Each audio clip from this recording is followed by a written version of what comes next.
Hello everyone, welcome to Marlin Chess Kids.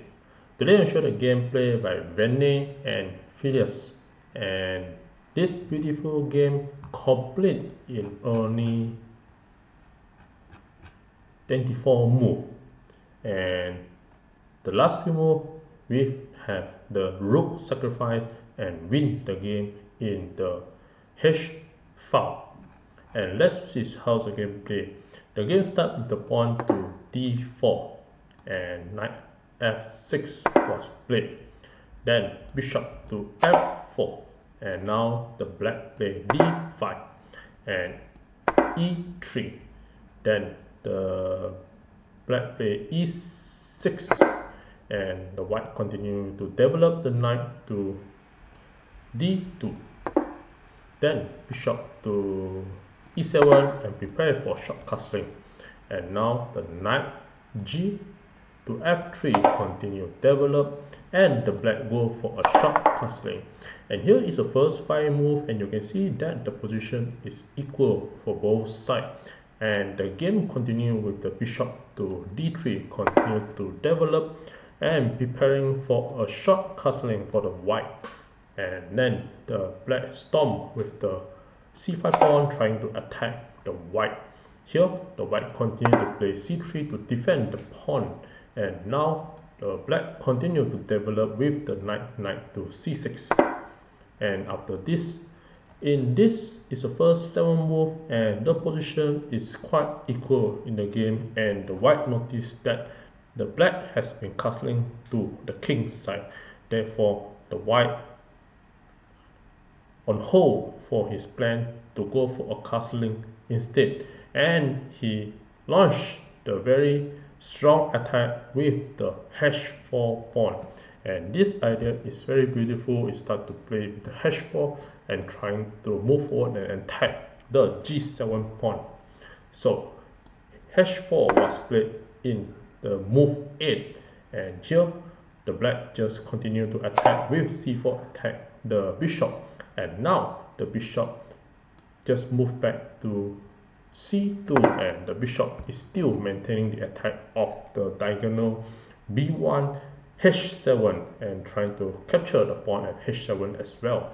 Then the b5 was played, continue to attack from the queen side from the black, and now a3 from the white. And here after this the black move bishop to b7, and this is the first 10 move, and you can see that both sides still have in the much equal position, or at least the white has a slightly edge in this game.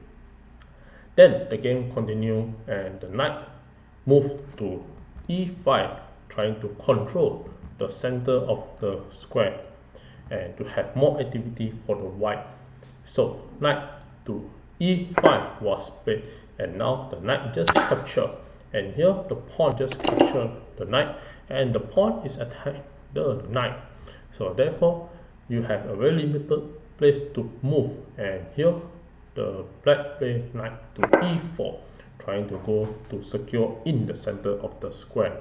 And after this the knight to f3 and to avoid from being trapped off and go for the action.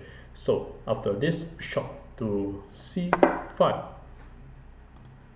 was played, and now the knight to d4 is a strong move as the white trying to play e3 and attack the knight, and this the knight will be trapped in the middle of the board. So after this the bishop takes the knight, bishop takes d4, and now the e takes d4. And after this the white have the idea to push f3 and attack the knight and win the knight, as most of the place is being attacked by the pawn. So the knight cannot move to any square if you're being attacked by the pawn. If back to this position, if you capture with the other pawn, which is c takes d4, then this will remain equal, as after this the black can just go for an attack with the queen. So queen to a5 and check the king, and here the king has to move to any of this space, and after this you just bring the rook f to c8 and maintaining the attack. And at this check also, you cannot move a pawn to protect. If you move the pawn to attack, then you have the end person. So c takes b3, and the pawn will attack the bishop, and the queen will continue to check the king. And with this, the black is clearly winning a piece ahead with the bishop. So back to the game. After bishop takes, the white just use the e pawn to capture it, and you can see that this pawn is very beautiful structure and control to each other in the center of the pawn. So after this, in the actual game, f5 was played, and this is a tactical blunder from the black, as this the white will just play a f3 to attack the knight. Another suggestion that you can play is to play f6, trying to destroy the structure of the white pawn, connected pawn. So if you use the pawn now to attack the knight, then the pawn will just capture the pawn, and the pawn will just attack the bishop, and also the rook can attack the bishop as well. And if you take the center knight, then now you can use the pawn to take, but using the pawn you just maintain an equal position. Therefore, you use the rook to take, and will be much more activity for the black. So after this, you can just use the rook to capture, and now if you use the pawn to attack the rook, then the rook you can just back to f7, and after this, upon capture, then you can just use the bishop to capture, and the bishop will attack the rook. And here the black will be winning in this position, and you have a very storm structure in this. So actual game, f5 was played, and after this f3 was played to attack the knight, and now the knight need to move away, and instead of moving away, the black storm with the g5 pawn and attack the bishop. And after this move, the pawn at h just capture it, and now the knight just capture back the pawn. Then the queen to d2 to double up the pieces, and now the bishop is attacking the knight, and now the knight need to move away, such as to knight f7. After this, g4 was played, and the white keep on pressure the black with the g file opens and also the h file open, and here you have a very strong activity for the white. Then the bishop just back to c8, and here the pawn just take f5, and now the queen to g2 is a strong threat to check the king. And also this rook can go for a sacrifice at the pawn h7, and after the pawn capture, this bishop will be very active to attack the king. Therefore, after this move, the bishop, the pawn just capture the e5 pawn, and now the queen just continue to check the king. And here you cannot use the knight to block. If you use the knight to block, then the bishop will just capture it and will be winning. Therefore, the king just move to h8 to avoid the attack. And now at this position, you can see that the white is clearly winning and will be made in short.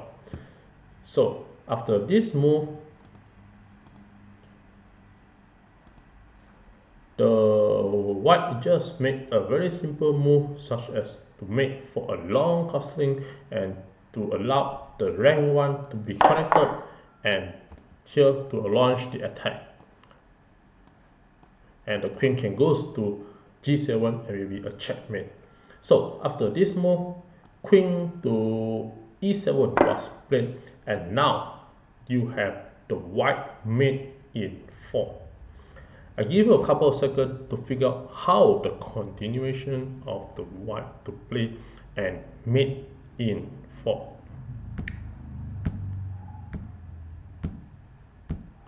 Well, congratulations for those who found the answer.